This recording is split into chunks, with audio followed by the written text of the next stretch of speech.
Thank you, Manze. Hello and welcome to the Weekend Edition, Manze. Asante sana for joining us for yet another episode of the show.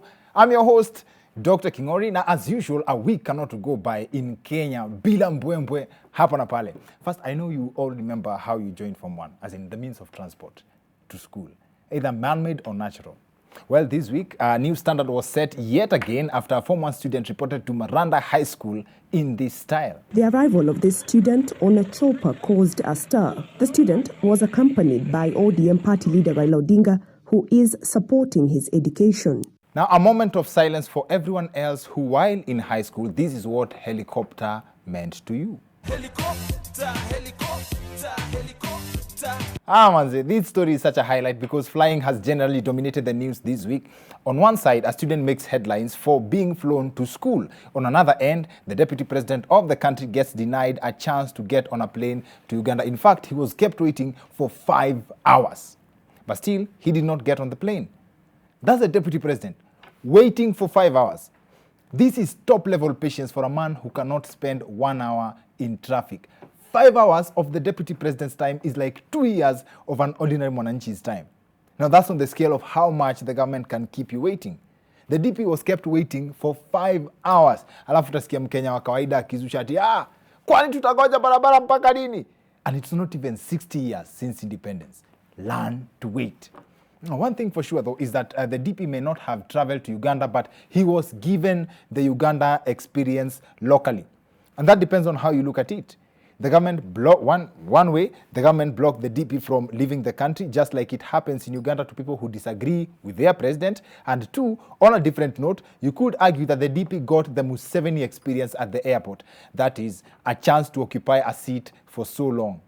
Now, this issue has been politicized so much, with one explanation being that the DP had not received clearance to travel out of the country, which makes me wonder, as the second most powerful man, alikuwa anafaa kuomba nani ruhusa? But then again, mwenye alikuwa anafaa kuomba ruhusa alikuwa in the country. Oh yes, he was back from his UK trip. And about that, by the way, guess what the UK Prime Minister Boris Johnson gifted President Uhuru? This model car from the 1962 East African Safari Rally. I have no idea how they allowed the president to bring into the country a car model that is more than 8 years old. Now, another question I've asked myself is the kind of friendship we have with the British, considering this is the kind of vehicle the president was gifted by China. And that's besides the point. Tunaongelea transport issues that the deputy president back home. It's too much politics. Let's move to lesser politics. This past week, Kimilili MP Didmus Baraza made headlines after he allegedly slapped a musician for demanding payment on due construction ya classroom.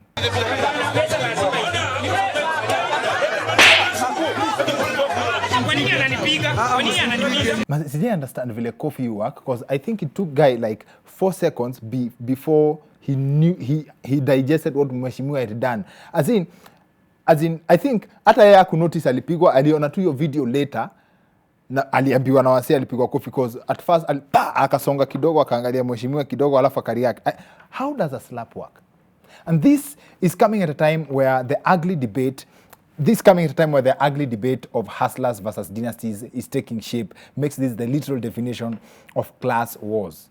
Now, shortly after the incident, here's the same MP narrating his version of what happened. Anafunga madarasa na kutoa wanafunzi kule ndani. Mimi nimefika hapo, napata wanafunzi wako nje. Na kijana mwenyewe akakuja. Alafu kwa vile ni rafiki yangu, nikaona sijui alienda kujisaidia na alikuwa hajafunga siku. Mimi naona gari yake ndogo iko ndani hajafunga, nikasema wacha nikimbie nimwambie please, garage yako iko empty, iko wazi, funga zip, funga duka. So how did the story change from wanafunzi kufungiwa nje ya darasa to zip ya contractor ilikuwa imefunguka? Kwa nini wanafunzi wagani Didmus aliona wakitolewa nje? Now, the musician on the receiving end of Barasa's hit single is none other than Steve K. And if you check him out, seems like he predicted this incident in one of his biggest songs. Neno la nenyoche obomu hasiwa. Kuibule babana. Ndio nasemanga utaua mtu mwanafikiria kacheza.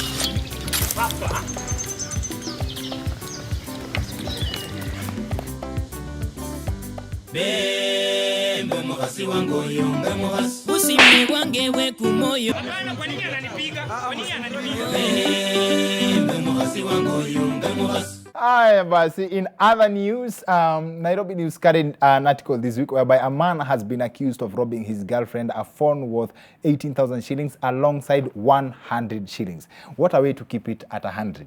Now, the guy has been identified as Gashero, but for the girlfriend, sijui jina yake, but hiyo so moja inasemekana alinyang'anya, wacha tumuite Mama Mia. Now, Gashero, in his defense, claims that he did not rob his ex. Actually, that's a point of correction. It's his ex-girlfriend, not his girlfriend. Alisema hakumuibia, he was just trying to reconcile with her, then things got dramatic. Now, the matters are before court, and he was released on a bond of 500,000 shillings. 500K! This can only mean one thing. In this context, when it comes to relationships, matters in the courtship stage, the bond is very heavy. And this is one thing I've never understood. Bond and fine issues. Good thing our guest for this episode is well versed in that area, an advocate of the High Court and one of the board members in the Ministry of Good Vibes. When you're mai mcheki wanajua what I mean. Kuna story fulani kwanza hapa ilitoka ati watu wanafaa kuwa registered ndio wa farm ndio uweze kulima Irish potato, hizi waru za kawaida. Ati ukipata unapanda waru na huko registered unaweza fungwa. Now, this sparked outrage among Kenyans, and we have been planning on the topic for some time because there are laws that are designed to keep people poor. Unaweza argue hivyo. Are there? Like, kuna sheria zinaekangwa ndio watu inaitwaje za kufinyilia watu? Retrogressive laws. Inaitwaje? Na sio sheria ya waru peke yake. Kuna sheria mob sana watu feel ni za kurudisha watu nyuma. And to help us navigate the subject, advocate Edwin Sifuna is in the house. Ngumi ni jamu. Hapo sawa kabisa. Please join us on the other end of this short commercial break. See you guys in a bit. Hi, I'm Dr. Kingori. There's something I'd really love to show you around this place.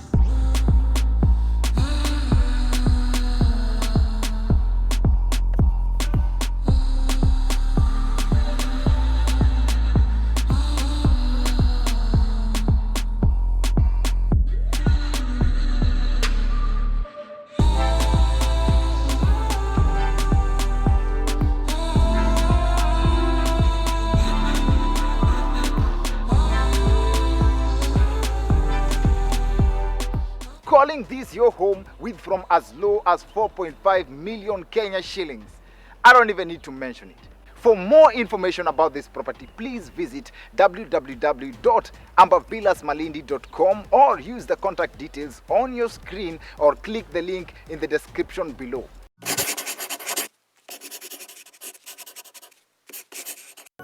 Welcome back to the Wicked Edition. I'm Dr. Kingori. Nimeshawambia guest wetu leo ni Secretary General wa ODM. He's an advocate of the High Court, Edwin Sifuna, and my favorite hater. Karibu sana kwa show. Asante. Karibu. Thanks for having me again. I think ni mara yangu ya pili. Ni mara yako ya pili. Last time tulikuwa na audience, leo sioni watu. Manze COVID situation imetukazia sana. We almost brought them back. Then tukaambiwa we can't have them again kwa sababu there was a fear of sijui ni third ama ni fourth wave. Nimeona comedy shows zingine huko majuu wana make sure watu wamealikwa ni watu wako vaccinated peke yake, sijui kama unaweza arrange pia watu wako wako vaccinated. Vaccine nasikia zimeingia. Vetting hiyo process sasa. Unajua hata mtu anakuja na fake vaccination certificate. Vaccine certificate. Ya kujitengenezea, msaza kutengenezea ingie na. Issue yako ni kubwa hivyo mpaka mtu anaweza fake certificate akuje. Sasa unamaanisha nini? Nauliza yani. Wewe hita yani. Nauliza. Hapana. Watu wana fake certificate ndio kuingia kwa show. You not having me do that on this show. Kwanza tunafaa kuongelea mambo ya laws, masheria zenye tunafeel zinarudisha watu nyuma, but sikuwa nataka tuingie kwa hiyo story before tu uniaddress ya kitu moja. Nelson Havi alisema kitu, the president wa LSK. Ideally, kwa lawyers najiambia huyu anafaa kuwa mdosi wako mkiingia kwa law, right? Because wewe ni member. Wewe ni member. Sasa acha nikwambie hiyo ni an inverted view of leadership. Unaona mtu amechaguliwa place yoyote, wewe ndio mkubwa wake. si yeye ni mkubwa yako. Si aliingia hapo kwa sababu ya kura za members. Yes. So kazi yake pale ni kutumikia watu. Huyo ni servant wetu. Mtu wetu kuletea chai. Na nilikutana na hiyo tweet ya vitu ulikuwa unasema. And that's why nasema you my favorite hater. Not that hating is a good thing, but ngumi ya shingo. Like of all things you could have talked about, ngumi ya shingo. Ilikuwa yani unajua pia unatafuta ile kichapo. Ukimchapa si tunamuumiza tu, pia unamsaidia. So hapo ndio niliona nikaa inaweza msaidia pia ukimpiga. Lakini Havi ni best yangu, tulikuwa high school na yeye. So ni venye alikuwa pia yana chocha, alikuwa anasema pia siku hizi ako na kamilisha. Ati wanatembea na vijana, ati angetaka nipigwe huko kwa nini kwa AGM ya LSK, ati ningepigwa. Ati angenifinya. Sasa huyu mtu anasema atakufinya ukimwangalia kwanza. Inafaa uchukue Havi mweke hapa na mimi niweke hapa. Ule ni mtu tukipiga si ni ward anaenda street. Hapana, mkiwa shule nani alikuwa mbele ya mwingine? Yeye alikuwa mbele yangu. Alikuwa mbele yako.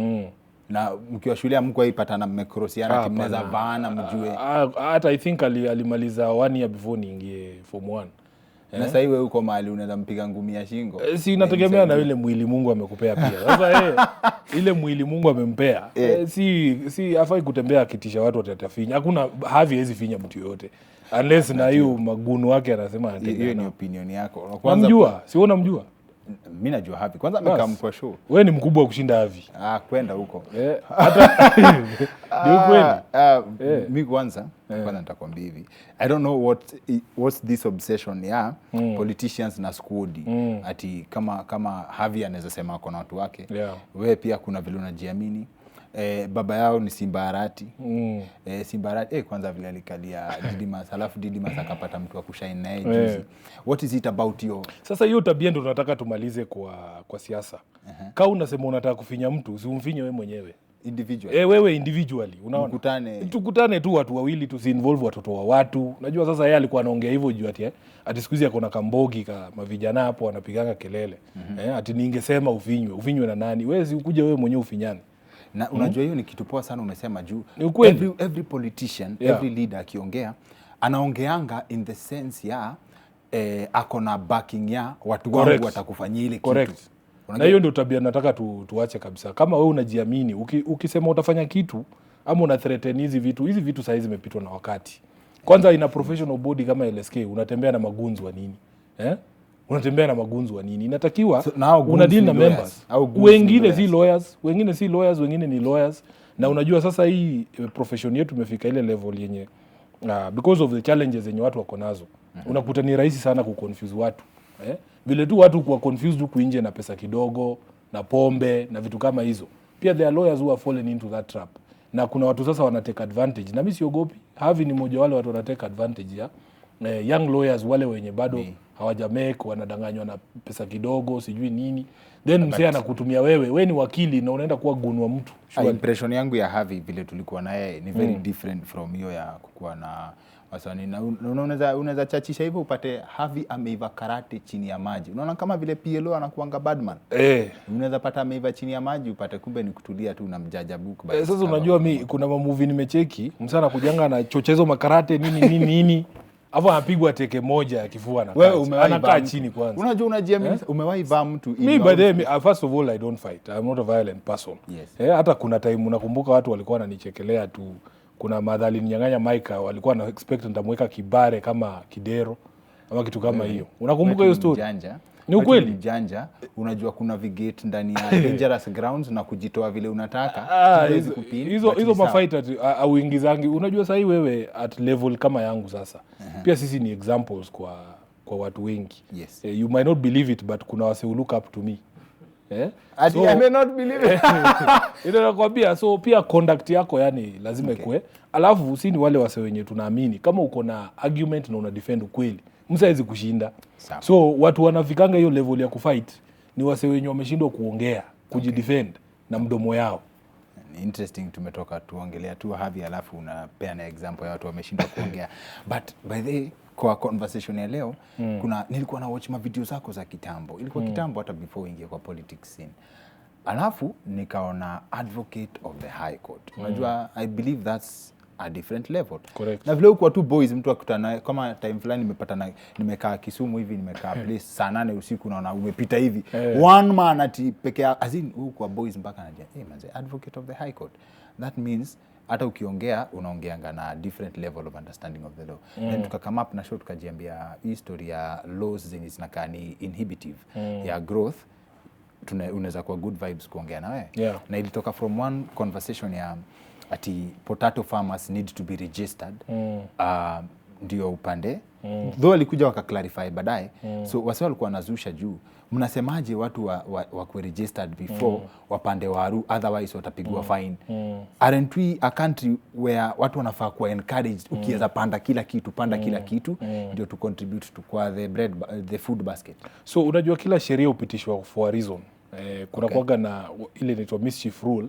What is the mischief that the law was looking to correct before it was passed? So the main reason behind these regulations potato farming ilikuwa ku protect farmers from exploitation. Because unakumbuka kulikuwa na complaints sana. Farmers walikuwa wanasema they are not getting value for their produce. Kuna time hata walikuwa na complain juu ya how mabroker usipopackage viazi yako gunia moja inakaa gunia 3 kwa sababu zimeshonelewa mingi ndio sasa huyo broker aweze kununua. Unaona? So hizi vitu zinatokanga from a certain need ya kufunika gap fulani kwa farmers. Farmers wanakuwa taken advantage of, wanasema tunatakata regulation ya how much is a gunia, because ukiwachilia tu hivyo ama brokers wana take advantage.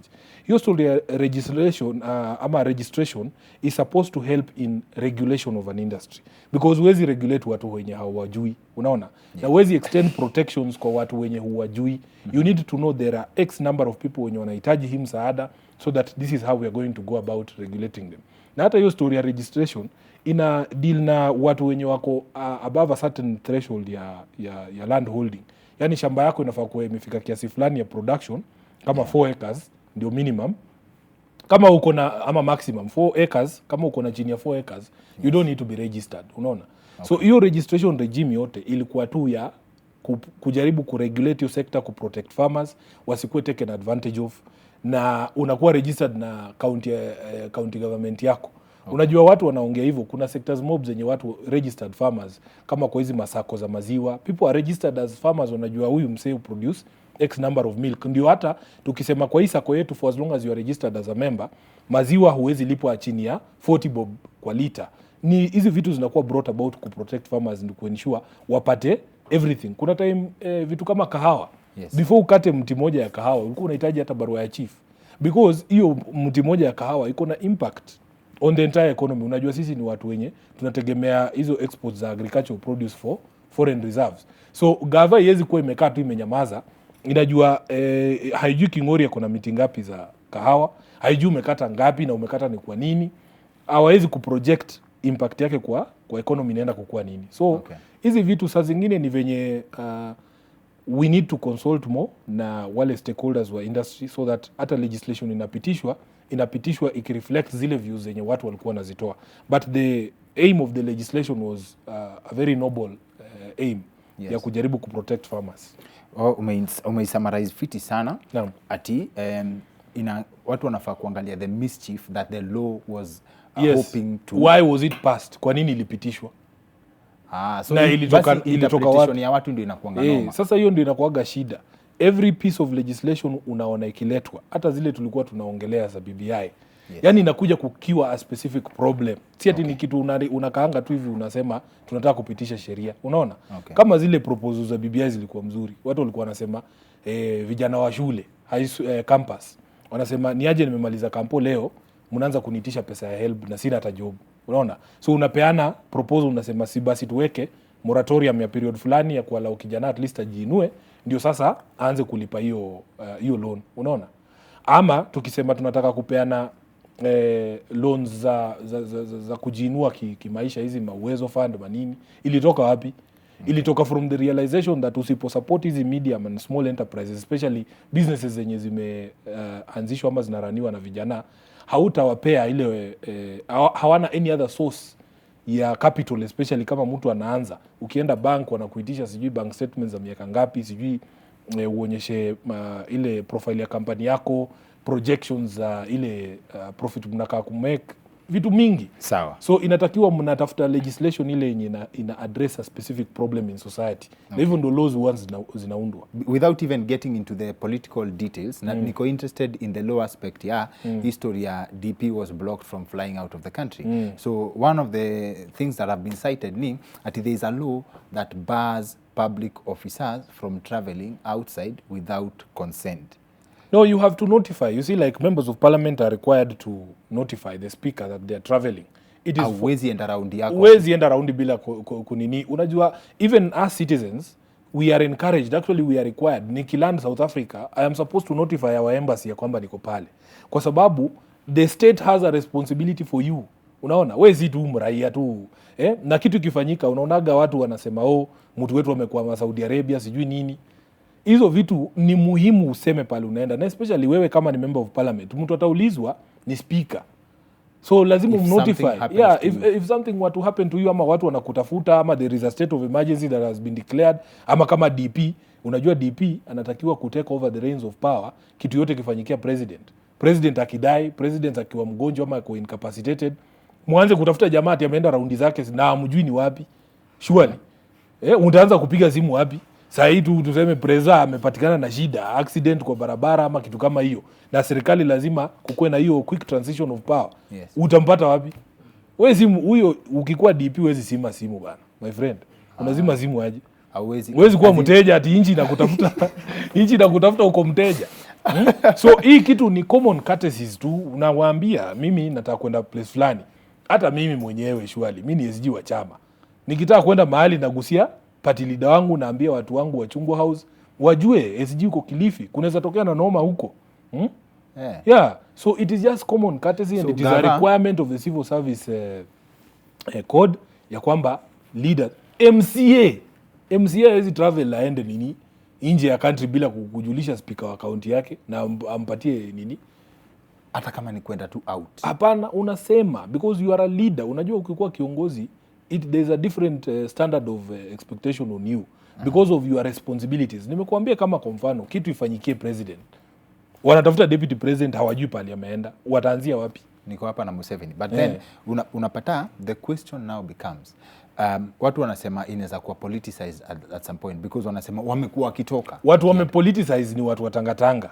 Sio watu wengine, si ni wao wameanza kusema ni harassment. Hata nimemuona leo asubuhi akisema hii ni humiliation, sijui ni nini boss.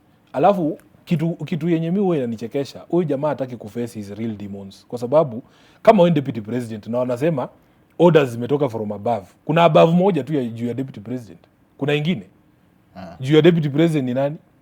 President best yake walikuwa wanavaa ties zinafanana nini? Siampigie simu aache kutusumbua bana.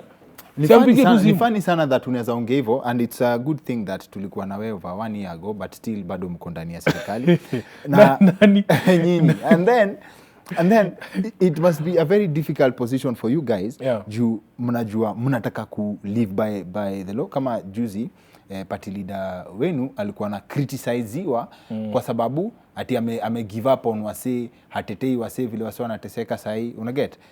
Kuna ile vibe fulani haipatikani ya ni aje kuna noma hapa, ama tangu mwingie huko hakuna noma yenye sasa. Hiyo ndio sasa siasa, hiyo ndio sasa politicization ya vitu, kwa sababu ukiangalia character hii chama haijawahi change. ODM wanasemanga a leopard does not lose its spots. Acha nikupatie tu example tu za haraka. Juzi gava ilikuwa na claim inataka kuincrease bei ya mafuta, taxation ya mafuta. Juzi wanasema sijui landed cost imeenda juu. Tulitoa statement kama ODM, this was 2 months ago. Tukawaambia hawezi fanya kitu kama hiyo kwa sababu Wakenya wako planting season, ilikuwa around March hapo April. Wakenya wako planting season, corona ndio hii, hawezi pandisha fuel juu. Ukipandisha fuel kila kitu kingine inapanda, si ndio? Si wali stop wakasema wanatafuta njia nyingine ya kucompensate oil marketers for the second month running. Kingori, even though cost ya mafuta international ama landed cost imepanda, hatujaongezewa bei ya mafuta juu ODM iliongea. Number 2, wacha ni ukweli boss. Si mnatakanga kelele, tunapiga kelele, kitu inafanyika, mtaki kutupea credit. Mimi niliona strategy happen hapo, na mimi nilifilio pinch. Mafuta ilikuwa I think 119, unaget? Ikasema sawa, wase wamezusha sana. Wase wagani wamezusha? Wakenya wamezusha kwa mtandao. Wacheni bwana. Kama hatungeongea haingefanyika na mungekuwa hapa mnatulaumu. Nilipenda vibe yako poa sana ya kuexplain why sheria zitengenezwa. So I guess I would encourage people, mkiona sheria inakaa funny, first of all interrogate the reasons why, ama the mischief, vile SG amesema, the mischief ya why the law was created. Alafu kitu nilisahau juu hiyo sheria. Siku hizi katiba yenye tulipitisha, hakuna sheria inapitanga bila public participation. Mnaitwanga. Watu hawaendangi. Kila siku ukiangalia gazeti utaona parliament is going to consider the coffee bill. Tunaweza kuja public hearings tarehe fulani mahali fulani. So hiyo civic responsibility ya kujituma pale, ya kwenda kusema hiyo ndio inakupatia the basis. Hiyo sheria ikishapita, mna challenge, mnasema sisi tu kusema hii hatu kusema hii mumeweka nyinyi wenyewe. So inatakiwa watu, ukiona notice inasema kuna sheria fulani inaenda kupitishwa, tunataka mkuje muongee juu yake, lazima muende. Sawa. Hii ni yes or no question. Yes. Hii ni yes or no. Unasema yes na hata sijauliza. So Kenya najiambia it's a theory I have. It would never matter who is president or wherever the person comes from, ikuwe ni Nyanza, ikuwe ni Western, ikuwe ni Central, ikuwe ni Northeastern, if all the structures in this country worked in terms of the judiciary, mtu anafeel hakuna influence, as in all the kitu yote inaitwa system, structures of government, judiciary, legislature na hiyo executive zote zingekuwa zina work, mtu anajua MP wao anafaa kufanya hii. Correct. It would never matter. Yes, it would never matter. It would never matter. Sina mengine mheshimiwa. Asante. Asante sana kwa kukamsho yetu. Asante. Niite tena sasa tena. Tumerudisha nini wale lazima live audience. Lazima. Of course. Asante sana na all the best kwa your political career. Asante. Imeanza vibaya. Nitakuja kuomba kura. Mimi tunaweza ongea. Sawa. Kama wewe si mkora tunaweza ongea. Sawa. That's it for the weekend edition. See you next week. My name is Dr. Kingori.